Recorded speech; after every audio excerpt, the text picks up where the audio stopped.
Good morning, my dear student. Today our topic is NATO. So let's begin.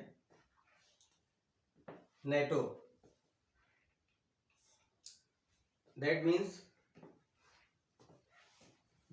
North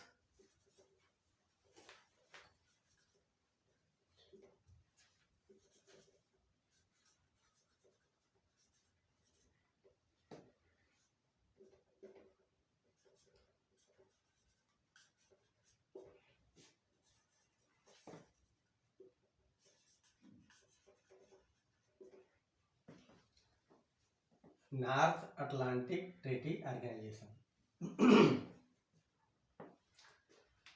NATO की स्थापना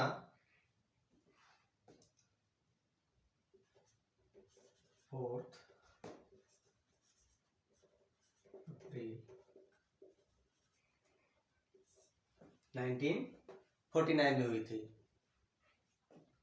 इसकी स्थापना क्यों हुई, इसके पीछे क्या कारण था इसकी स्थापना के?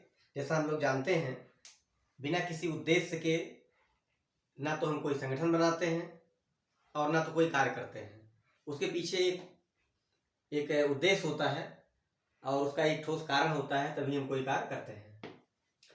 इसमें क्या था, क्योंकि द्वितीय विश्व युद्ध जो हुआ, उस द्वितीय विश्व युद्ध में जो मेन टकराव था और जो पूरी दुनिया ने उसको झेला, वह वास्तव में वर्चस्व की लड़ाई थी, वर्चस्व का युद्ध था। और अंत में जब ये युद्ध समाप्त हुआ, अमेरिका द्वारा हिरोशिमा और नागासाकी पर बम ब्लास्ट के कारण, और भी बहुत सारी परिस्थितियां थी। तो उसके बाद द्वितीय विश्व युद्ध के बाद जो रूस था, सोवियत रूस, उसने जो पूर्वी यूरोप था, पूर्वी यूरोप के देशों से अपनी सेनाओं को हटाने से मना कर दिया। उसके बाद वहां पर इसके ऊपर ये भी आरोप लगता है कि इसने अपनी साम्यवादी जो व्यवस्था है उसके अनुसार वहां के देशों को चाहा कि हमारे अनुसार ये चले, यानी जैसी जो हमारी विचारधारा है, जिस आइडियोलॉजी से हम चलते हैं, ऐसे भी ये भी गवर्न हो। एक इसका जो नैरेटिव था यूएसएसआर का। उसके बाद वहां के कुछ देशों ने जो है अपना एक संगठन बनाया और उस संगठन में उन लोगों ने, केवल उस समय 4-5 लोग ही थे जो संगठन पहले बनाए। बाद में ये 4 अप्रैल 1949 को इसमें यूएसए भी शामिल हुआ और कुल 12 लोग मिल करके, टोटल 12 कंट्री, 12 कंट्रीज मिल करके उस संगठन को बनाए, जिसका नाम नॉर्थ अटलांटिक ट्रीटी ऑर्गेनाइजेशन था। यह वास्तव में क्या है? यह एक मिलिट्री अलायंस है। ये क्या है? एक मिलिट्री अलायंस है। ये जो है एक मिलिट्री अलायंस है।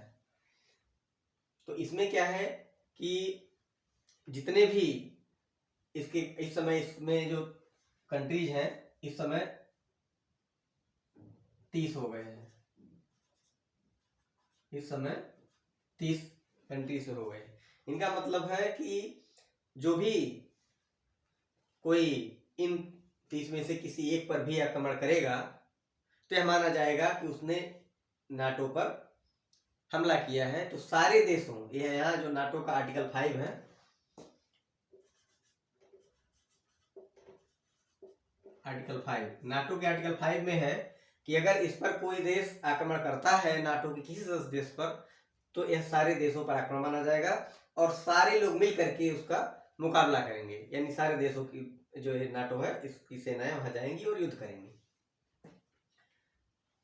ये जो यूरोप, पूर्वी यूरोप में जो ये नाकेबंदी कर रहा था, पूर्वी यूरोप के देश जो जर्मनी था, इस नाकेबंदी जो पूरा अपना विस्तार कर रहा था रूस, तो और साम्यवादी व्यवस्था को आगे बढ़ाना चाहता था, ऐसा आरोप उसके ऊपर लगा और फिर इसका निर्माण हुआ।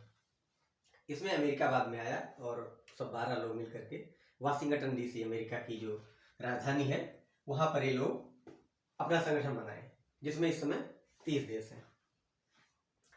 अब इसमें क्या है, इसमें इसका जो स्ट्रक्चर है, इसके कुल 4 अंग हैं। नाटो कितने अंग हैं? 4, यानी 4 आर्गेन है इसमें। जैसे सबसे पहले क्या है, काउंसिल। ये काउंसिल सबसे ऊपर है और सर्वशक्तिशाली है। इसमें काउंसिल में कौन होता है? जो इन सभी जो देश हैं, इन सारे देशों के जो मिनिस्टर हैं, वे इसमें बैठक में शामिल होते हैं। और इसकी बैठक होती है तो उसमें यह डिसाइड किया जाता है टॉप लेवल पे कि हमको इसकी क्या स्ट्रेटजी तय होती है मुख्य रूप से इसमें, कि हमको क्या करना है। उसके बाद होती है दूसरे नंबर की डिप्टी काउंसिल। इसमें क्या होता है कि हर देश के कूटनीतिक जो होते हैं, डिप्लोमेट होते हैं, डिप्लोमेट एम्बेसडर होते हैं, और वे आपस में बात करते हैं कि इस समय हमको क्या करना चाहिए, हमारे देश को किस तरीके से विचार देना चाहिए, यह कार्य करते हैं। और उससे होते हैं डिफेंस कमेटी होती है। तो डिफेंस कमेटी जो में कौन लोग होते हैं? जो इन देशों के रक्षा मंत्री होते हैं, वो रक्षा मंत्री इस डिफेंस कमेटी में शामिल होते हैं। और यह जो सेनाएं होती हैं, उन देशों की संबंधित सेनाओं, सब देशों की सेनाओं से मिलकर ही बना है, मिलिट्री अलायंस ही है। हालांकि इसका उपयोग राजनीतिक रूप से भी किया जा रहा है। तो इस रक्षा मंत्री होते हैं इन 30 देशों के रक्षा मंत्री, और ये डिसाइड करते हैं सेनाओं के एलोकेशन के बारे में भी, और सेनाओं में जो इनहेंसमेंट किया जाएगा। और होती है उसके बाद मिलिट्री कमेटी। तो मिलिट्री कमेटी का मुख्य रूप से जो कार्य है वह है कि काउंसिल को एडवाइज करना, और इस जो डिफेंस कमेटी है इसको एडवाइज करना। ये दोनों को सलाह देने का काम मिलिट्री कमेटी करती है। अभी जो नाटो है, इसका जो मुख्यालय है वो ब्रुसेल्स बेल्जियम में है। इसका मुख्यालय कहाँ? ब्रुसेल्स बेल्जियम में। और इस समय जो इसके जनरल सेक्रेटरी हैं, जो सबसे बड़ी पोस्ट होती है नाटो की, वो है जनरल सेक्रेटरी, जिसको सेक्रेटरी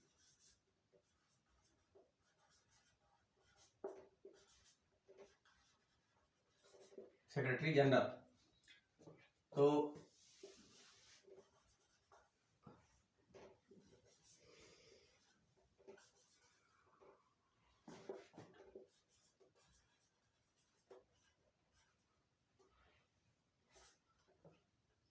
जॉन जेम्स स्टोल्टेनबर्ग इस समय जो सेक्रेटरी जनरल हैं, जेम्स स्टोल्टेनबर्ग हैं। और जो पहले इसके सेक्रेटरी जनरल थे वो लॉर्ड इसमें थे, सबसे पहला जो जनरल सेक्रेटरी थे इसके। तो उन्होंने इसके बारे में बोला था, नेटो के बारे में, कि क्या इसका हमारा ऑब्जेक्टिव क्या है। उन्होंने कहा कि हमारा ऑब्जेक्टिव मूल रूप से है कि हम जो यह संगठन जो बनाए हैं, इसका ऑब्जेक्टिव ये है कि हम रसिया को, यानी रसिया की विचारधारा को हमेशा बाहर कर दें, यानी साम्यवादी विचारधारा को, और हमारी जो विचारधारा है, यानी जो यूएसए की विचारधारा है, जो यूएसएसआर,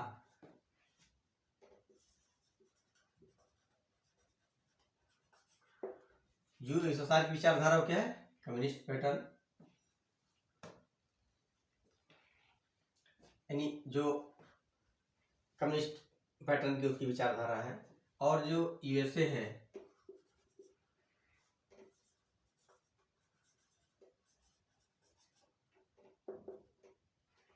कैपिटलिस्ट, यानी कैपिटलिस्ट जो इसकी विचारधारा है, पूंजीवादी विचारधारा है। यानी यहाँ लॉर्ड इसमें ने कहा कि हम इसको बाहर कर देना चाहते हैं और यूएसए को अंदर ले आना चाहते हैं। इसको कहाँ लाना चाहते हैं? अंदर करते हैं, इसको अंदर लाना चाहते हैं। और जर्मनी को हम क्या करना चाहते हैं? दबाना चाहते हैं, यानी वो हमसे हमेशा नीचे की स्थिति में रहे। यह लॉर्ड इसमें ने कहा। और अब जब 1989 में जो बर्लिन की वॉल थी वो जब गिर गई 1989 में, उसके बाद क्या घटना होती है, जो यूएसए यूएसएसआर यानी जो कोल्ड वार चल रहा था, लंबा कोल्ड वार चला 1945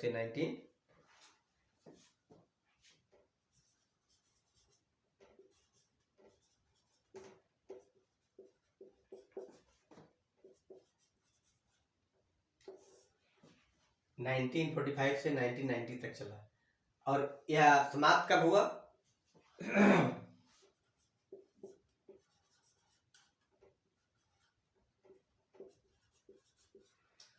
ये 5 दिसंबर 1990 को समाप्त हुआ, जब डिसइंटीग्रेशन यानी रसिया का विघटन हो गया, तब ये समाप्त हुआ कोल्ड वार। उसके बाद जब कोल्ड वार समाप्त हुआ तो जब इस नाटो के अगेंस्ट में वार्सा पैक्ट बनाया था किसने? यूएसएसआर ने 1955 में यूएसएसआर ने वार्सो पैक्ट बनाया था। ये क्या था? वार्सो पैक्ट क्या था? ये वार्सो पैक्ट काउंटर करने के लिए बना था नेटो को काउंटर करने के लिए वार्सो पैक्ट बना था। और अब जब डिसइंटीग्रेशन हो गया रसिया का 1990 में, तो वार्सो पैक्ट भी खत्म हो गया, लेकिन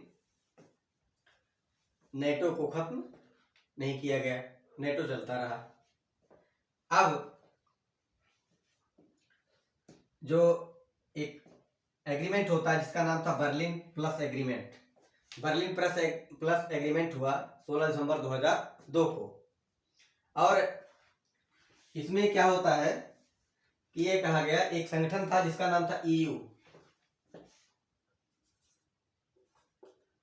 1992 में ईयू की स्थापना हुई, पूरे जो यूरोप के एक सशक्त होने के लिए, उनको विकसित होने के लिए और हर तरीके से उनकी मजबूती के लिए, विकास के लिए ईयू की स्थापना 1992 में हुई।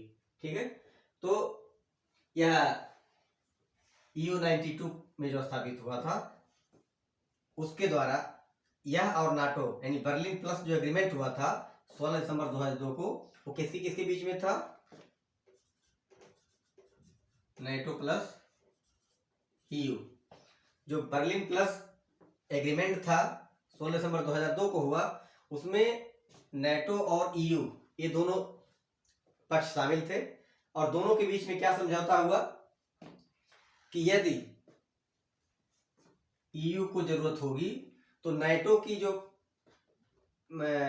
प्रॉपर्टी है, नाटो के जो स्ट्रेटजीज हैं, जो भी इसके एलोकेशन है और जो कोई भी इसके रिसोर्सेज हैं, सबका उपयोग ईयू कर सकता है अगर इसकी जरूरत है कोई किसी भी तरीके से। लेकिन उसकी शर्त क्या थी कि या तभी ये इसका उपयोग कर सकता है यदि नाटो उसमें इंटरेस्टेड नहीं है। यदि नाटो उसमें इंटरेस्टेड है तो यह नहीं होगा, इसका मतलब यही हुआ। तो ये एक तरह से ईयू के लिए और अच्छा हुआ कि ईयू के लिए एक रिसोर्स मिल गया आगे बढ़ने के लिए। अब देखिए, जो नाटो है इसका जो डिफेंस है, यानी डिफेंस देखिए ये बहुत मजबूत, कभी भी जब आप मजबूत होंगे, मजबूत में क्या, आपके पास पैसा है, आपके पास सेना है, तो जो इसके पास सेना तो इसके पास हो गई सारी 30 देशों की सेना हो गई इसके पास, एक निश्चित मात्रा में भी हर कंट्री के हैं।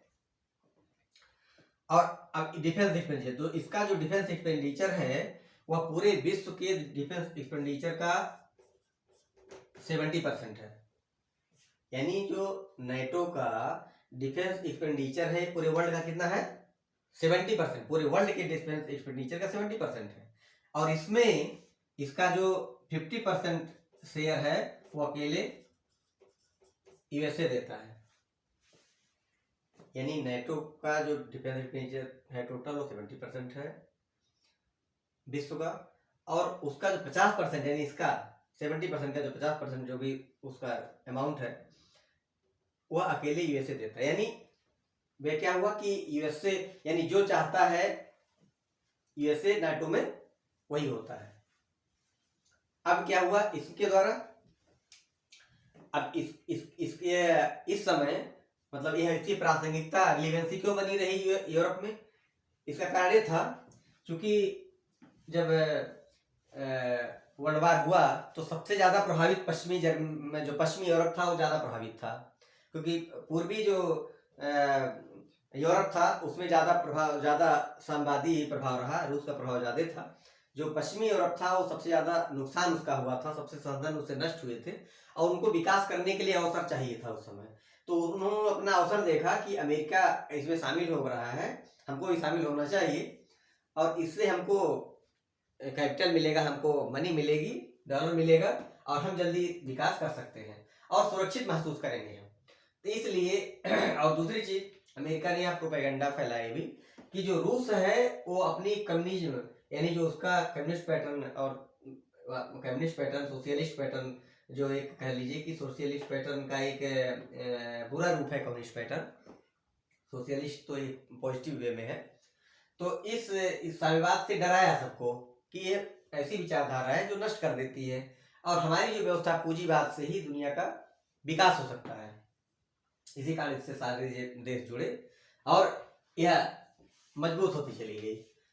और जब यूएसएसआर का डिसइंटीग्रेशन हुआ 25 दिसंबर 1990 में, तो वार्सो पैक्ट तो खत्म हो गया लेकिन नेटो अपनी प्राथमिकता बनाए रहा। अब क्या इस समय क्या स्थिति है? इस समय स्थिति है कि जैसे अगर देखा जाए तो नाटो का जो चार्टर है उसका एक तरह से एक उल्लंघन है। क्यों? क्योंकि यह एक क्षेत्रीय संगठन है, यह एक क्षेत्रीय संगठन है और जो यूएनओ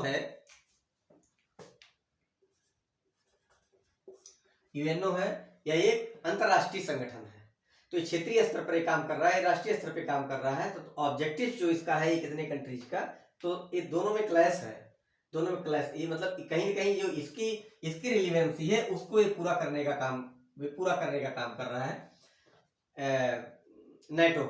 और जो नेटो है यह जो सैन्य संगठन है नेटो, मिलिट्री अलायंस, जैसा कि मैंने कहा मिलिट्री अलायंस, यह सारे अब ये क्या है, इसका एक तरह से एक हेगेमोनी है, यह अपना वर्चस्व स्थापित करना चाहता है पूरे विश्व में।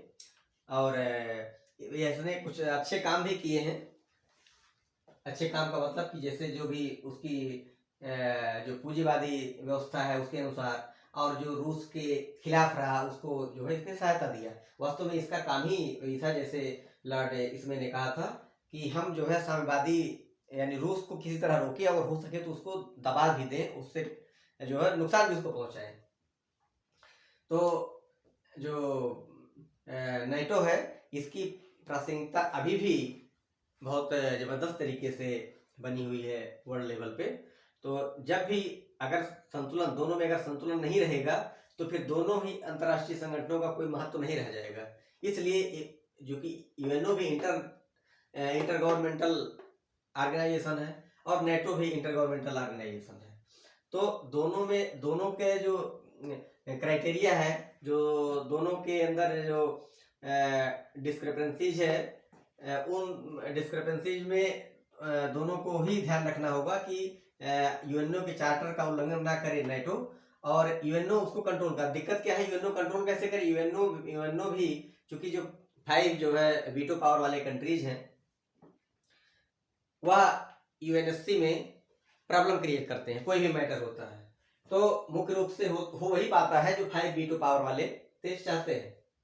और इसमें 5 वीटो वाले लोग नेटो में ऑलरेडी शामिल हैं, जैसे इसमें अमेरिका हो गया और फ्रांस हो गया और ब्रिटेन हो गया, ऑलरेडी इसमें शामिल है।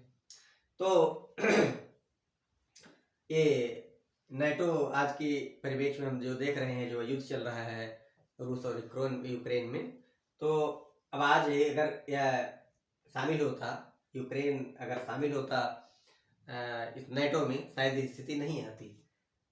लेकिन वहाँ का जो संविधान है यूक्रेन का, उसके संविधान में एक क्लाज दिया गया है कि वो नेटो में शामिल होने का प्रयास करेगा। यही कारण है कि उसको युद्ध झेलना पड़ रहा है। क्यों? क्योंकि यूएसएसआर यानी आज का जो रसिया है उसको डर है कि अगर नेटो की सेना यहाँ तक आ गई तो हमेशा जो यूएसए है वह हमको कंट्रोल करने की कोशिश करेगा। तो इस दोनों में तभी लाभकर हो सकता है जब दोनों में संतुलन रहे, क्योंकि बिना संतुलित हुई कोई भी जो कार्य किया जाता है वर्ल्ड लेवल पे या कहीं भी, वह विनाश का कारण बनता है। तो आज भी देखिए जैसे जो महाशक्तियां हैं, अगर वो संतुलित है तब तो ठीक है, और असंतुलन पैदा हुआ तो दूसरे को नुकसान पहुंचाती है। इसलिए संतुलन में ही होकर के कोई कार्य किया जाना चाहिए। Okay, that's all for today and let's conclude, we will meet soon.